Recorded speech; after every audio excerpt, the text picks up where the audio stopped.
Alright, strap in, kiddos, because it's Miraculous World Shanghai, and this is gonna be a long one, as we get a little bit of narration from one of our main characters, namely Fei Wu.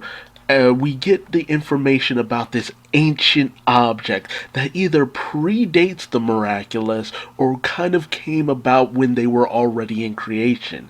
An object known as the prodigious that was protected by this old master of sorts. The person who ended up taking in Fei Wu. He was the guardian of the prodigious. It had this key system that he every day during like a new moon or a blood red moon or whatever have it. You use this bracelet in order to get towards it. And he was the guardian for a long time. It's hidden underneath this cave underneath the academy, the martial arts academy that the master owned. However, the students of this master slowly trickled away over time, and that was because of this man named Cash, who was paying off the various inhabitants over the course of several years in order to make it so that there were no students, no protectors of this particular object of power.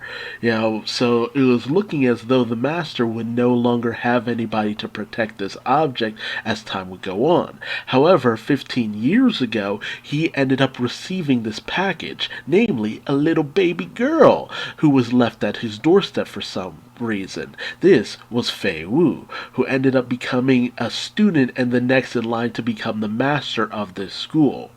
And she was even given the bracelet, so solidifying that she would be the protector of the prodigious over time.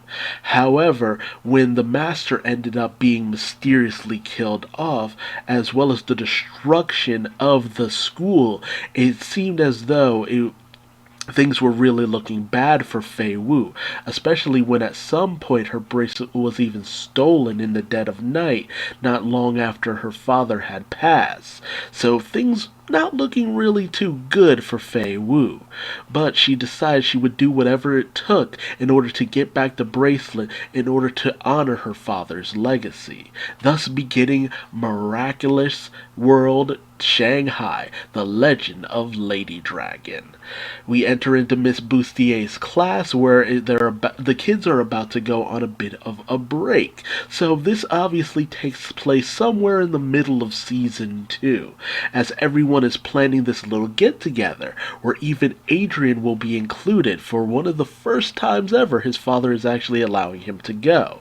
So everything's kind of looking very peaceful over the course of the day.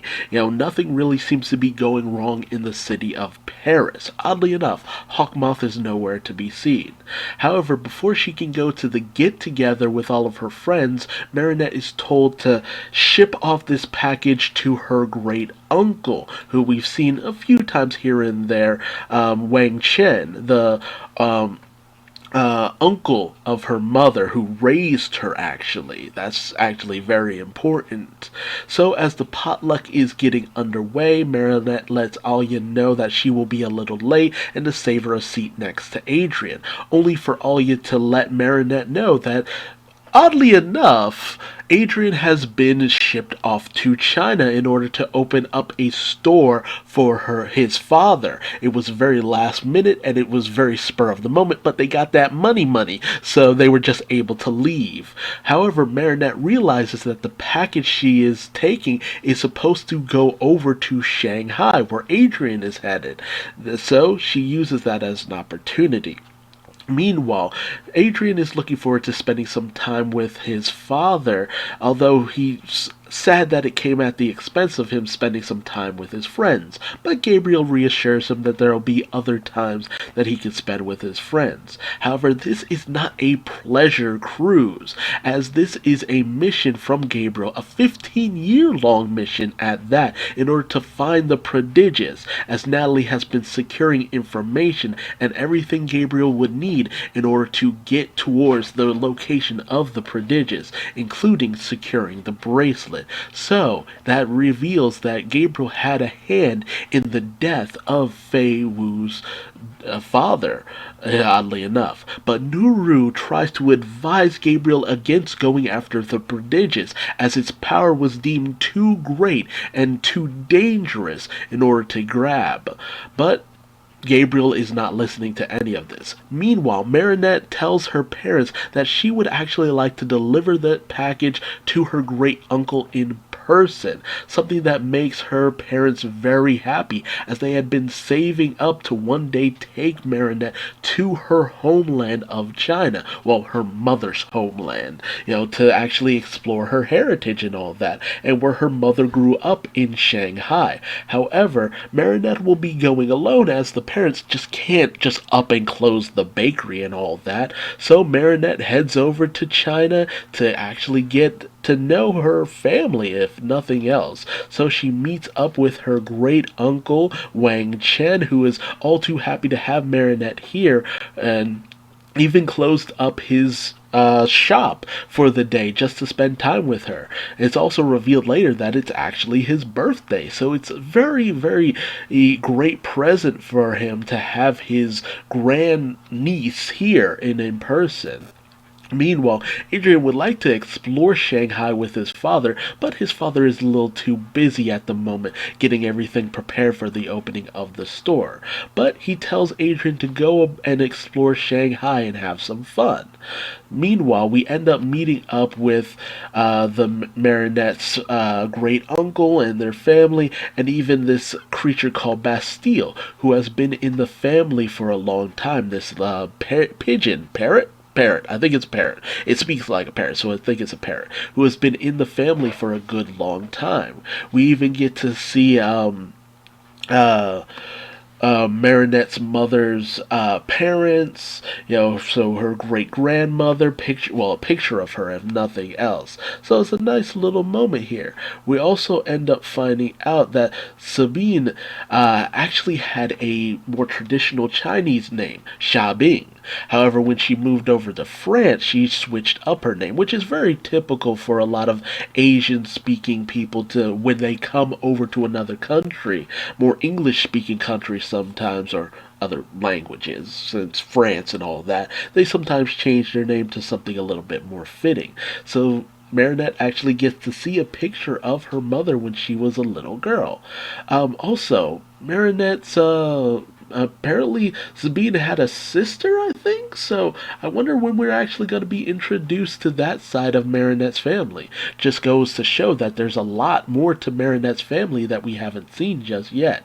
So Marinette actually is very interested in knowing a little bit more about her heritage, but when Wang Shen says that he's cooking something up special for the night with Marinette, he actually gives her permission to go out and explore the town so that she can gather ingredients. But Marinette is also using this as a way of stalking Adrian, which I think is kind of weird. She went all the way to China just to stalk Adrian. That's a little problematic, as she's tracking him with her GPS and locations that he points out in Shanghai. We also come to the real revelation that Kwamis can know any language automatically, which comes in handy depending on who the owner of the Miraculous actually ends up being. It's very useful for a Kwami to know any and all languages. We are also introduced to this trio of boys who end up becoming very integral to the plot going forward, who get a picture with Adrian, and we actually find out that Adrian knows Mandarin, probably taking lessons here and there. I think it's funny. Marinette ends up being very touristy in the land of Shanghai and China and all that, whereas Adrian, he speaks the language fluently and he never at any point gets lost exploring the city of Shanghai. We also have some callbacks to the previous special, Heroes Unite, as we have various different figurines of the characters from that special. We also see Gabriel heading to the temple where the prodigious was supposed to be held, exploring it and finding the secret passageway to the temple of the prodigious. So he's got plans on how to get that eventually. We also get reintroduced to Fei Wu, who we get to see that she is actually still very helpful, helping people out here and there, doing little good deeds all across the city, and actually just showing her depth of character for the most part. Unfortunately, in order to find information about the person who burned down her temple and killed her father, she needs money for a specific person, and so she's been pickpocketing people place to place in order to get all of that. But as she tries to approach Adrian, his bodyguard manages to ward her off. And as Adrian ends up finding out that his father will be completely unable to actually explore Shanghai with him, he gets a little bit dejected. Although Plagg says that's a little bit par for the course. But Adrian realizes that in Shanghai, that's where Marinette's great uncle is. So he decides to pay a visit to the store that her great uncle owns.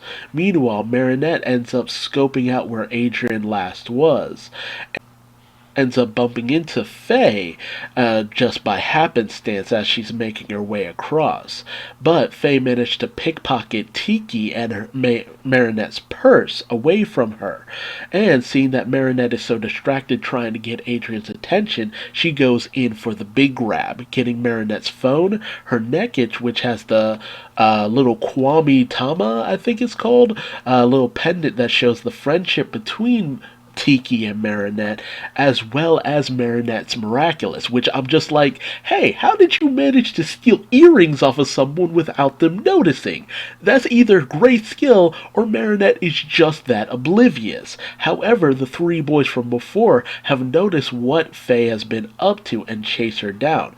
However, seeing this, Marinette thinks that they're just chasing off of after a helpless girl, and so she tries to transform in order to help out, only to realize that not only is Tiki gone, but her Miraculous are gone as well. As the three boys end up cornering Faye, she shows off her martial arts skills, not injuring them, but basically just warding them off for the most part. But she ends up dropping Marinette's necklace, which one of the boys pick up. Meanwhile, Adrian ends up arriving at Wang Chen's store, and in order to surprise Marinette. But Marinette ends up lost in Shanghai as she doesn't have her phone in order to show the GPS of where Wang's store actually is, or her phone to translate any of the Mandarin that would help her get across the city. Although a kindly old man does try to help her out. As Adrian cooks up a storm with Wang Chen, the old man's grandson, I think, or someone the old man knows, hands over a sketchbook so that Marinette is able to try to show what she's trying to find. And she tries to draw a picture of her earrings, but the people have no idea what she's trying to depict. And I'm just like, Marinette, you're an artist. You should be able to draw a pair of earrings, with the guy thinking she's just drawing a bowl or something. However, as time passes, Wang Chen starts to get a little worried about Marinette, although Adrian says that Marinette is late all the time for some reason, so it's pretty par for the course for her. But he tries to call her up and see where she's at, trying to just ease his nerves for the most part. Meanwhile, Faye scopes out what Marinette has and even just crushes the SIM card for her phone as Wang Chen tries to call it in order to basically make it so that the phone is unlisted anymore. And so ultimately Wang Chen just leaves a voicemail for Marinette. Meanwhile, Marinette draws a detailed image of her face in order to indicate the earrings that she's trying to get, but the people just want her to draw them at this point because they're so impressed with her talents. However, one old lady directs Marinette towards her shop in order to, show her earrings, thinking that's what she's after. Although while Marinette tells her, hey, no, not at all, the old woman actually just ends up gifting the earrings to her, which is actually pretty nice. Such a sweet old lady. Meanwhile, Faye goes over to pawn the stuff that she's gotten, unbeknown to her, pawning it off to the person who ended up ending her father's life, Cash, who ends up kind of stiffing Faye on the price of all the objects that she's stolen, even going so far as to say that, hey, if you want the information, try to get that girl that you stole all this stuff from back here, who will probably pay a hefty price for all of the stuff. He even puts Tiki into the little claw machine game, thinking that Tiki is nothing more than a stuffed animal. Meanwhile, as Faye tries to find Marinette using her ID, she ends up running into the person who had handed Marinette the sketchbook. As Marinette is lost in Shanghai, she ends up being tracked down by the boys trying to return the necklace to her, but it's the two boys of the group who are unable to speak English, or French, depending on which version of this you're scoping out, only for Faye to end up running into Marinette, and Marinette saying that she ran into the boys who were after her, who were after Marinette for some reason now. And Faye helps Marinette escape from the dangerous boys, with Faye trying to play the role of a good person for the most part, as Marinette tries to indicate to Faye, hey, I don't know, I'm trying to find these earrings that I ended up losing. I was given these pair, but, they look similar to this, but these were gifted to me by an older lady. And as Marinette indicates the importance of them, Faye kind of relates to this, as she had something very important of hers stolen as well. However, Faye not realizing just how similar the circumstances of Marinette and herself actually are. Meanwhile, Wang Chen gets more and more worried about Marinette as time goes on, with Adrian saying that he'll head out and try to find her, as he actually knows his way around Shanghai pretty well. So Adrian transforms into Cat Noir in order to try to locate Marinette across Shanghai, whereas Wang Chen puts out a report that Marinette has gone missing, with Faye noticing these reports and the people who are noticing that Marinette is the missing girl, although she decides to try to disguise Marinette in order to get her to cash so that Marinette can see her valuables and try to pay a hefty price for all of them. Meanwhile, Cat Noir does his best in order to ask some of the locals who seem like they might know his language if they've seen Marinette, much to his inability to get any answers. Meanwhile, Faye gets a little bit guilt-tripped as Marinette finds that Faye is such a nice person for helping her out so much, although Faye continues to feel guilty. They properly introduce themselves as well, with Faye even going on to tell somewhat of a story about what had happened to her to Marinette. So their relationship continues to deepen over time. But Faye takes Marinette to the Cash's pawn shop, as Adrian's bodyguard starts to get a little bit worried about him as well. And as Faye tries to make the encounter with Marinette's earrings as natural as possible, Marinette does scope it out, and ultimately declares to Cash how valuable they are to her, with Cash giving an absurd sum that it would take in order to get those back. Trying to make it seem as though he paid out a hefty sum for them as well, and he's trying not to be out any money.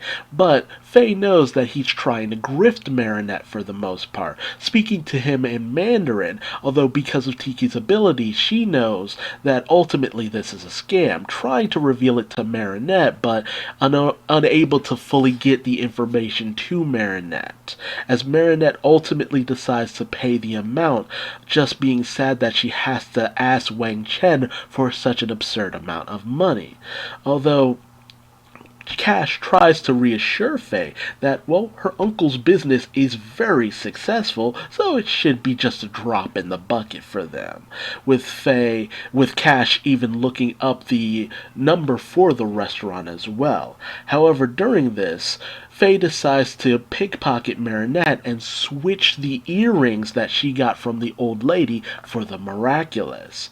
So, as Cash tries to put in the call to Wang Chen, ultimately Faye hangs it up and says that there has to be another way of doing this. But Cash tries his best to persuade Marinette that should she leave, somebody else might purchase them, but Faye holds her ground in this situation despite Marinette's pleas, and even tries to leave, with Cash saying that ultimately, doing this might keep Faye from learning what happened to her father. But ultimately, Faye is fine with this, saying that ultimately she's realizing just who she is and what she's all about, finally taking a little bit of a stand in terms of her principles, escaping from the place and giving the miraculous back to Marinette. Although Marinette isn't too keen on the idea of Faye stealing from the man and potentially costing him revenue, not actually knowing that Cash isn't such a good person. And I love this moment where Tiki is trying to tell Marinette, shut up! Like, you don't realize the circumstances that went on here, you need to shut up. However, as Cash notices that Tiki is gone missing, and the earrings that he has currently aren't the same ones as before, he realizes that he's been swindled, and sends his boys after Faye and Marinette, who try their best to escape from the thugs. But as Tiki ends up reuniting with Marinette, and Marinette tries to transform, Faye tells Marinette not to, get lost or anything like this so that she can protect her. But they end up running into a dead end and are confronted with Cash's men. So Faye tries to whip out her martial arts and all that, only for the three boys from before in order to try to come after them to protect the young girls. However, as Faye tries to tell them not to get involved, they say they don't listen to thieves, with the one boy who actually knows English, or maybe French, actually calling her out for being a thief, which Marinette questions, but Faye brushes this off, leaving the boys to deal with the thugs. But she also notices that it's getting close to the time for the cave that houses the prodigious to open, as Cat Noir realizes that he's a little bit in over his head trying to find one girl in all of Shanghai. He tries to hit up Ladybug about possibly helping him figure out how to best to find Marinette Dubang Cheng. Meanwhile, Gabriel notices that it's almost time for the cave of the prodigious to open as well, but Nuru tries to warn him against going up against the Guardian, who is very powerful and could spell the end of Gabriel if he's not careful. But Gabriel has something else in mind, as he notices Faye and Marinette enter into the dilapidated temple, as Marinette questions why Faye would bring her back here and all that. But Faye reveals to Marinette everything about her past, the destruction of the temple, the loss of her father, and everything that has basically gone on up until now, and even tries to tell Marinette about what she had done in stealing the miraculous, only for Cash to arrive and call Faye out on what she had done, stealing the miraculous back. As Marinette starts to realize that Faye and Cash actually know each other, Cash reveals that it was Faye who had stolen her miraculous in the first place, making Marinette very upset to realize that the person she had trusted up until now had actually been a thief all along and had been playing her up until now, as Cash demands that Marinette call her uncle in order to get the money, as Faye completely goes against Cash, deciding to protect Marinette from here on out to make amends for what she had done. With Gabriel noticing all of this greed in the air from Cash, it's revealed what we had already known, that basically Gabriel had paid off Cash to find the location of the prodigious and what would be needed in order to gain access to it. So he transforms into Hawkmoth, as Cash, demands that Marinette pay up the sum in order to get the miraculous back, that he is owed that money. However, Faye fights against him after he threatens to do what he had done to her father to her, without putting it into so many words about what he had ultimately done. However, as the Nakuma starts to approach Cash, Marinette realizes what's going on and tries to get away from Faye and Cash, with Faye trying to insist that Marinette stay close to her so that she can protect her, with Marinette ultimately just saying that that Faye had done enough, that she wouldn't be in this situation if not for her, running away from Faye, leaving Faye very dejected and feeling just really down on herself, but ultimately coming to terms with the fact that she had done this, that she had betrayed Marinette's trust and all that, as the Akuma possesses Cash's prized little fan there, and he is dubbed King Cash, and is given the ability in order to use his golden fan, the silver parts slicing through anything, and the golden parts sending out beams of energy. Meanwhile, Tiki tries to ask Marinette if she believes that Faye's words about trying to, open up and make up for what she had done to Marinette, with Marinette actually not really knowing what to believe. So she transforms into Ladybug in order to help out, and she notices that she got a message from Cat Noir, as she reveals that she has arrived in Shanghai as well, and that Hawkmoth is in Shanghai too, which probably should give away that, Adrian is in New York, Cat Noir is in New York, Adrian is in Shanghai, Cat Noir is in Shanghai, Gabriel is in Shanghai. It should give away everything that's going on here, but ultimately, cartoon and all that, so nothing is really revealed, as King Cash and Hawkmoth make their way into the tomb of the prodigious, getting closer to their prize. However, Faye tries her best in order to fight off King Cash and Hawkmoth, but it's no use, as Hawkmoth throws her into a well, only for her to be saved by none other than Ladybug. But as they make their way further in, it's almost time for the reveal of the prodigious, as Hawkmoth reveals that he has the key as well, making King Cash aware that it was him, Hawkmoth, who had paid Cash in order to burn down the temple and gain the old man's bracelet, which, as Ladybug and Faye make their way in and scope the situation out, the keyhole for the prodigious is revealed as Hawkmoth enters in the bracelet, which lets Faye know that ultimately it was Cash who had stolen her bracelet in the first place, as the guardian of the prodigious stands revealed, well, the protective spirit, I guess, and, ultimately says that it's time for the test. So, Ladybug knows that something is dangerous is going on if Hawkmoth wants this prodigious thing, not really knowing what it could possibly be. As Hawkmoth goes in for the prodigious, it's revealed to be this pendant-like object. But as the Guardian says for Hawkmoth to put on the pendant so that he can judge him, Hawkmoth reveals that he's not here to be judged, and sends King Cash after the Guardian. However, Ladybug ends up intercepting Hawkmoth, and he ends up dropping the pendant, as Faye goes in and grabs the prodigious herself, as the Guardian demands to know who is the one who will be undertaking the test, as Ladybug fights it out with King Cash, and Hawkmoth is released. And with Ladybug completely preoccupied with King Cash, Faye puts on the prodigious, and she is transformed into the superhero Ladydragon, as she is set upon by the various different entities who make up the prodigious. Much like the Kwami, these are the Renlings, as the owner of the prodigious is called the Ren. And the Renlings are kind of cousins to the Kwami, and it is revealed that each of them house a power in and of themselves. That's the special thing about the prodigious, whereas, it takes various different Kwami possessing a miraculous in order to draw out the power. The prodigious is able to harness the power of the various different Renlings all at once.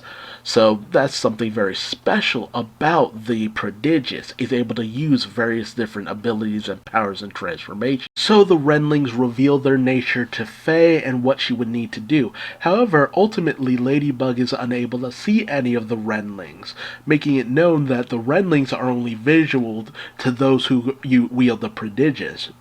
However, Hawkmoth wants the prodigious right here and now, and sends King Cash after Faye. However, when she questions how to use the Renling's power, they make it known that it's through encompassing different virtues that Faye will be able to use their power.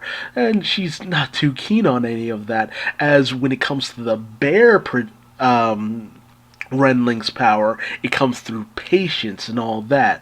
So she's just kind of like, yeah, I don't know if I can really do that in this situation. But when Ladybug becomes overwhelmed by Hawkmoth and King Cash, she knows what she has to do, and she's able to unlock the power of the bear Renling, which gives her the power of a bear. She's able to transform into the actual animals. Now, each of these transformations is actually based off of a Chinese form of martial arts. You have bear kung fu and mantis style kung fu and all that. So each of these is actually based off of one of those styles. Oddly enough, you have the eagle rather than the crane, which is more typical in terms of Chinese martial arts. So a little bit of Q&A there for the most part. And so, transforming into the bear, she's able to overwhelm King Cash and send him crashing into Hawkmoth, with Ladybug being pretty impressed by the power of the prodigious. So Ladybug uses this opportunity to bring out her lucky charm, which ends up being a basketball for some reason. However, Ladybug is unable to see what use it could actually have. As Hawkmoth and King Cash regroup, Ladybug tries to clash with Hawkmoth as Faye continues to clash with King Cash. So she uses her transformations in order to duck and weave under King Cash's feet, and transforms into the snake in order to slither away in order to get to better ground.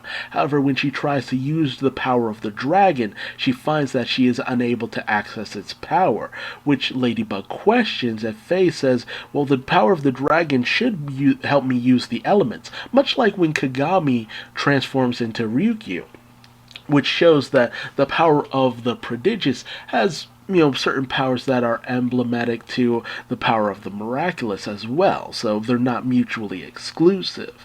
However, the guardian of the prodigious, Mei Shi, says that the power of the dragon can only be used when noble intentions are, at the forefront, with Faye saying that her revenge should be a noble intention, but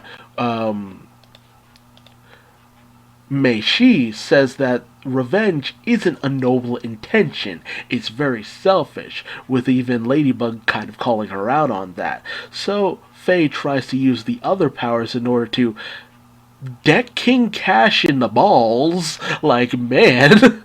So King Cash manages to throw her off into a pond and slices through a pillar that throws it on top of Faye, which makes it look like Faye might have been done in, much to Ladybug's surprise and shock. And she ends up cornered and outnumbered, only for her to notice Cat Noir, which allows her to know what her lucky charm should be used for, using it to block against King Cash's strike, sending his fan up into the air just in time for Cat Noir's cataclysm to do its job, releasing the Akuma. So our dynamic duo is back at it again, with Hawkmoth in despair over the fact that his Akuma has been released, and King Cash has been freed from, his akumatized form. However, we also get to see that Faye makes it out because she transformed into the snake. So now it's 3 against 1. All of the miraculous and prodigious holders against Hawkmoth. However, Hawkmoth uses the freed Akuma to possess none other than Mei Shi and the Golden Ball. Now, golden balls usually, when it's paired with lions, usually means that it's representative of a male lion. So that's what the golden ball is all about, just so you know. And so the Akuma possesses Mei Shi's ball, much to the shock of everyone around.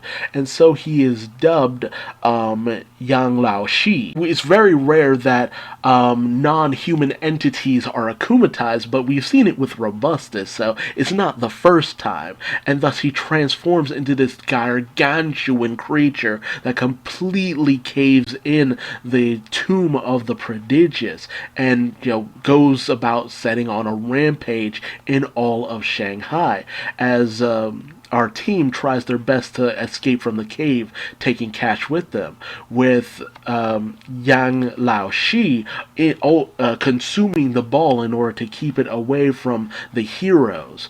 And as Hawkmoth makes his way out, he realizes that Lang Yao Shi is making his way towards Shanghai, where Adrian is. So Hawkmoth tries his best to keep Lang Yao Shi away from Shanghai. However,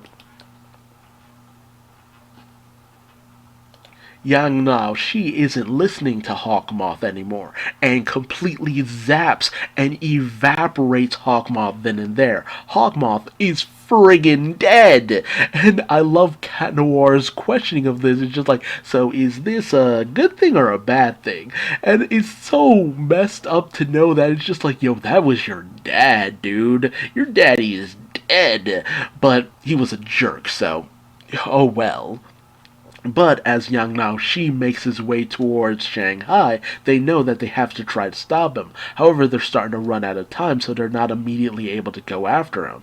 However, interestingly enough, Faye isn't actually running out of time, so it shows that the Prodigious doesn't have the same limitations as the Miraculous, although the Miraculous only have those limitations because their users are so young. So it's in order to keep the power from overwhelming them and all of that good stuff. However, Faye's feeling a little down on herself as she just sees that she doesn't quite have it in her to completely bring out the powers of the Prodigious. However, as Yang Lao Shi goes about terrorizing all of Shanghai, he is stopped by our heroes, and as Cat Noir tries to go in and take him down, he's just thrown to the side, as well as Ladybug.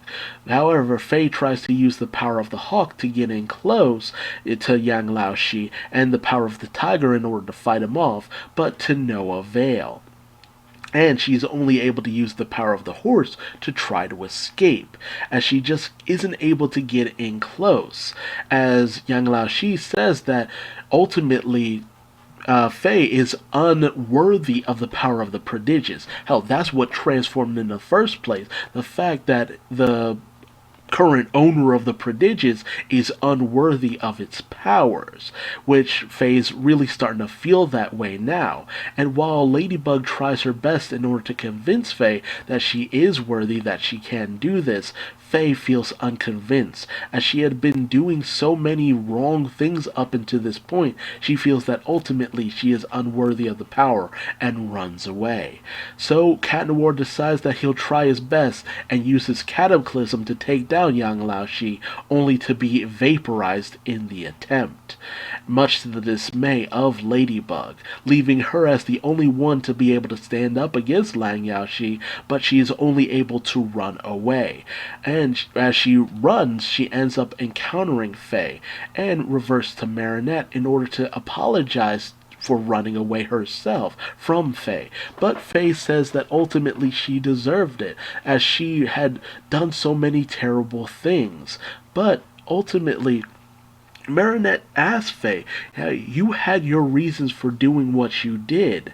Your father, he wouldn't look down on you for that.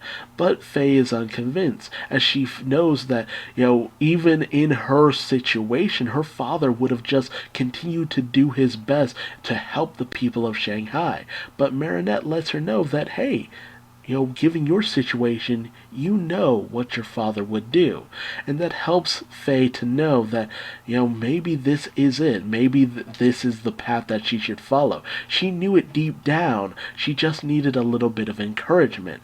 Unfortunately, they didn't notice the giant building-sized akumatized creature approaching them as Faye transforms back into her Ladydragon form, as Yang Lao Shi blasts the building that they're on, as Marinette and Faye plummet to the ground, and Faye, wanting to do her best to save Marinette, is able to unlock the power of the dragon with her noble intentions of saving those in need. She's able to use the power of the elements now at her command, saving Marinette with the power of wind and going up to confront Yang Lao Shi, managing to clash against him.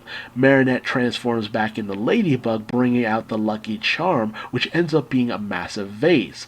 But she now knows what she needs to do with it, as Faye tries her best in order to, talk down Yang Lao Shi, but to no avail. However, as Faye ends up meeting up with Ladybug, Ladybug reveals that she has a plan for this vase, to get inside it, and using Faye's ability, go down the throat of Yang Lao Shi, which Faye thinks that she should be able to do. So as she confronts Yang Lao Shi once again, she uses the power of her elemental mastery over water to send Marinette plummeting into Yang Lao Shi's gullet, down into his belly, to destroy the orb, releasing the Akuma inside. And so, Yang Lao Shi vomits Marinette back up, and I love the pose she does at the end, like, ta-da! Like, that was impressive, but for all the wrong reasons, Marinette. As she's able to de-evilize the Akuma, and with that, Yang Lao Shi reverts back into Mei Shi. And so Mei Shi, is back to normal, and questions, it's just like, oh well, you were able to use the power of the dragon, incredible. Although Faye doesn't take all the credit for it, as she had a little help. But Mei Shi sees the destruction that he wrought, and feels very bad for what he did. Although Ladybug lets him know that she'll be able to revert everything back to normal. And using the power of the miraculous Ladybugs, she's able to restore all of Shanghai, and unfortunately her also greatest enemy, Hawkmoth, in the process. But also Cat Noir, so it all evens out. And with that, Mei Shi is very impressed with what Faye was able to do, and feels that she is, in fact, the proper holder of the prodigious after all of that. And Faye is actually able to take pride in herself for the first time in a good long time. After that, they go back and confront Cash over everything that he's done, especially to Faye, who, while she does ultimately end up releasing him, she does vent her frustrations over everything that she did. The destruction of the temple, the loss of her father, but in the end she does not take revenge, only destroying Cash's prized fan for the most part, and deciding that she will take him to the proper authorities, because she now remembers what is most important to her, all the virtues that her father instilled in her, and everything that she should encompass as a person overall. And so she has decided to fully embrace being the superhero of Shanghai, Ladydragon. And she even gets her bracelet back, which it reveals that Mei Shi is still around, now in a more Kwame-like form. I don't know if he is associated with the Kwamis or what, but the fact that Ladybug and Cat Noir are able to see him might hint that he is in fact a kind of Kwame for the most part. I would love clarification on that, whether or not he is a Kwame or not, because the Rinlings, they're obviously something else, but Mei Shi, he has to be a Kwame. Tell me if you think he's a Kwame in the comment section below. And he's glad that Faye was actually able to finally embrace being the holder of the prodigious, and was able to gain back the bracelet that helps him guide her further on. As this isn't the end of her trials, this is just the beginning. As Ladydragon has actually just so happy to finally be the person she was always meant to be, the person that her father wanted her to be. And while Cat Noir questions, now we just need to find Marinette. Ladybug looks a little tense there, although Ladydragon says that ultimately Marinette should be safe and sound for the most part, as she was able to rescue her beforehand. And with the only thing she needs to do now is to turn Cash over to the proper authorities. Later, Marinette and Adrian, or Cat Noir and Ladybug, try their best to kind of justify why they probably won't be going immediately home to Paris, although making it seem like that's what they'll be doing, as they all end up back at Wang Chen's bakery, restaurant, as they celebrate his birthday and all that. He is now 60, and apparently in Chinese culture, it's when you are 60 that you truly celebrate your birthday. Probably because back in the day, most people didn't really live that long. And so with this, Marinette's able to properly hand over the package to her uncle. However, with a ringing at the doorbell, Marinette answers it, and it's the three boys from before, who were desperately trying to hand over the necklace that Marinette had. And with that, it's revealed that the package was actually an accordion, something that Wang Chen had always wanted to play, although he was never able to take the lessons. But he wanted to play it for Marinette's mother, who he had raised before in the past, with Faye revealing that she actually does know how to play the accordion, and she plays a beautiful melody on the accordion, which gains the attention of all the boys. And it's also kind of revealed to a certain extent that Faye will be staying with Wang Chen, making them kind of sisters of sorts, as Faye really has taken a shine to Marinette for all that she has managed to do for her in order to help her regain her sense of self, calling her Jie Marinette.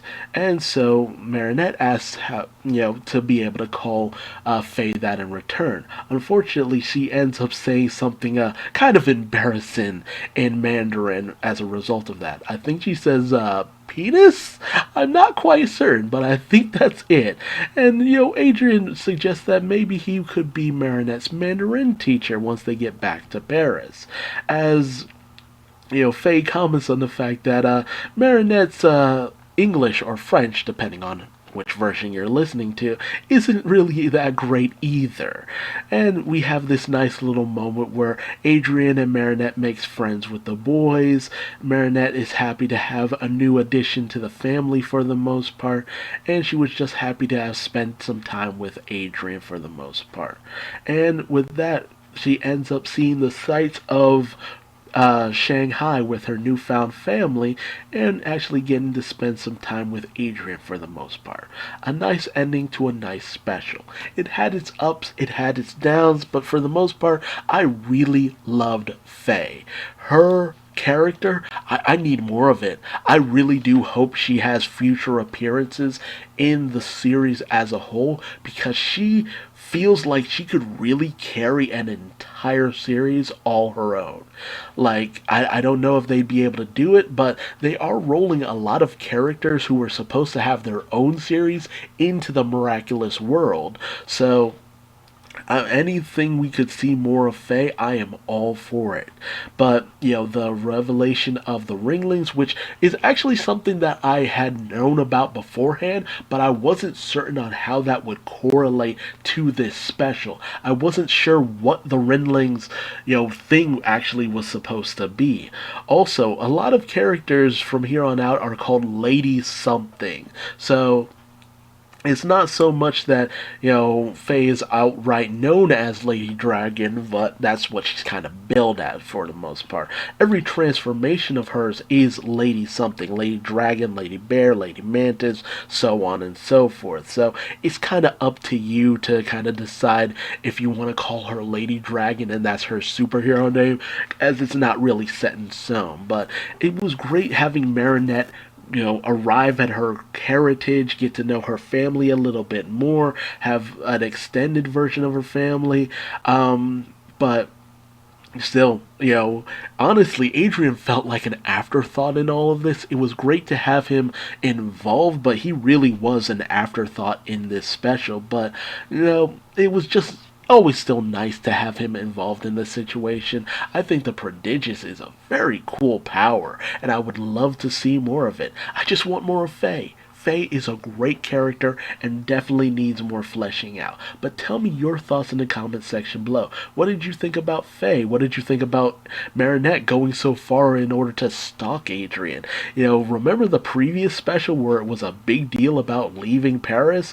But I guess they kind of got over it when they saw that leaving Paris wouldn't be the end of the world for the most part, as he's always just after the miraculous. So after nobody would show up, he just kind of give up for the most part. But that's neither here nor there.